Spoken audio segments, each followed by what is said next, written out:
গাছের ওপর এই কুড়ে ঘরে থাকেন শ্যামল দাস। নবদ্বীপের মানুষ শ্যামলকে চেনেন মাচান বাবা নামেই। নবদ্বীপের রানীচরের এই কদম গাছের উপরে তৈরি ছোট্ট একটি ঘরই ষাটোর্ধ্ব বাবাজির স্থায়ী আস্তানা। যুদ্ধ আবহে সবার মঙ্গল কামনায় তপস্যা করছেন নবদ্বীপের মাচান বাবা। তার একটাই ইচ্ছে, সবাই যাতে সুখে শান্তিতে পৃথিবীতে বসবাস করেন। বাবাজি জানিয়েছেন, আগে তিনি কাঠের মিস্ত্রির কাজ করতেন। স্ত্রী মারা যাওয়ার পরে ছেলে মেয়েদের বিয়ে দিয়ে তিনি সংসার ত্যাগী হলেন। ২৬ বছর হয়ে গিয়েছে এই কদম গাছে ঘর বেঁধেছেন তিনি। পশু পাখি পোকামাকড়ই তার আপনজন, তারাই নাকি বাবাজির রোজ খোঁজ নিতে আসেন। দিকে সংসারে সব কিছু আছে, সব কিছু আমার ভগবানের দিকে যখন আমার শরণাগতি হয়ে গেছে, আমার সংসার যখন হয়ে গেছে, আর কিছু নাই দেখে যদি আমি একটু দেশের জন্য সবার জন্য যদি একটু মঙ্গল করে যেতে পারি, সেই জন্য আমি এখানে বসে আছি, তপস্যা করছি ভগবানের কাছে যে যেন সবার যেন মঙ্গল হয়, শান্তি হয়, যেন সবাই সুখে থাকতে পারে। এই কারণে আমি এখানে বসে নিজে একটু যদি ভালো থাকতে পারি, নিজে একটু সবাইকে যেন ভালো রাখতে পারি, যেন ভজন সাধন করে যদি এই পথে থাকতে পারি, ভগবানের কাছে চরণে পড়ে থাকতে পারি, এই জন্য করে আসি। তাছাড়া কত বছর ধরে আমি এখানে আছি? 26 বছর হয়ে গেল, 26 বছর হয়ে গেল।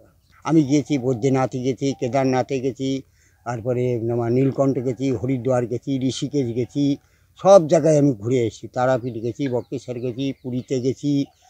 এই যে গাছে থাকেন আপনি, সেখানে পোকা মাকড় বা সব কিছু আছে আমার কাছে, সব কিছু আছে।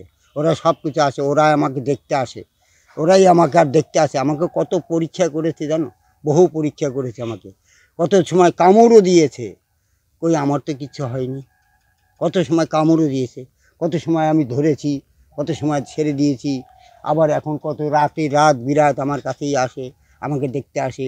হনুমানগুলো আসে, ওই হনুমানটা আসলো, হনুমানটা তো মাথায় হাত দিল, হনুমানের সাথে আমি কোলাকুলি করি, হনুমানের সাথে হনুমানের সেবা করি, ভিক্ষা করে নিয়ে আসি, ওদের সেবা দেই।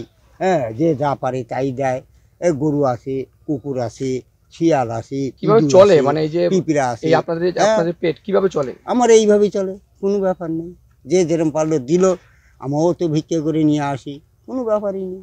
যার যেরকম, আমার তাতে কোনো যায় আসে না, ভগবানের নামে থাকবো। মাচান বাবার কথায় গোটা দুনিয়া সংসারের মায়াজালে আবদ্ধ, সুখ শান্তির পিছনে ছোটে। তার মূল উৎস পেট, খিদে না থাকলে সংসার চলতো না। তাই যারা সংসারের মায়ায় জড়িয়ে রয়েছে, তাদের শান্তির জন্য ঈশ্বরের কাছে তিনি প্রার্থনা করে চলেছেন।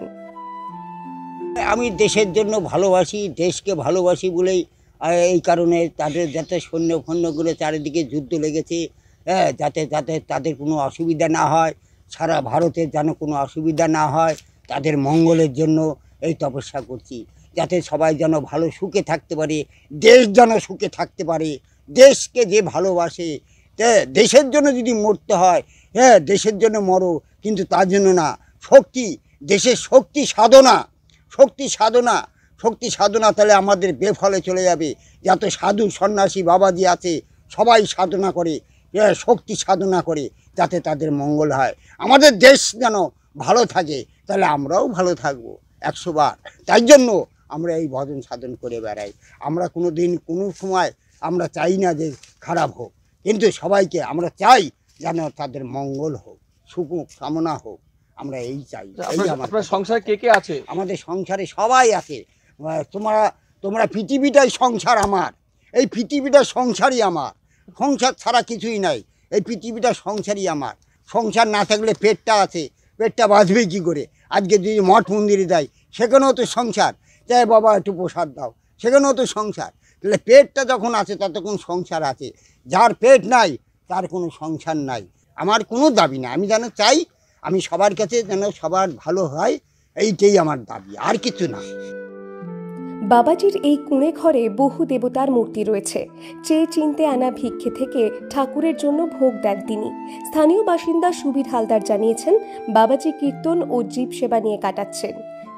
তিনি সংসার ত্যাগী, নিজের মতো করেই এই ঘরে থাকেন, তাতে কারো কোনো অসুবিধে হয় না। এই ব্যক্তি প্রায় 30 বছর ধরে রয়েছে। এনার নাম হচ্ছে মাচান বাবা। এই মাচায় থাকে উনি, মাচার মধ্যেই সব কিছু করে উনি ঘর এখানে গৃহ সৃষ্টি করেছে। জল বৃষ্টি বন্যা অল টাইম উনি এখানেই থাকে, রান্না বান্না ওপরেই করেন।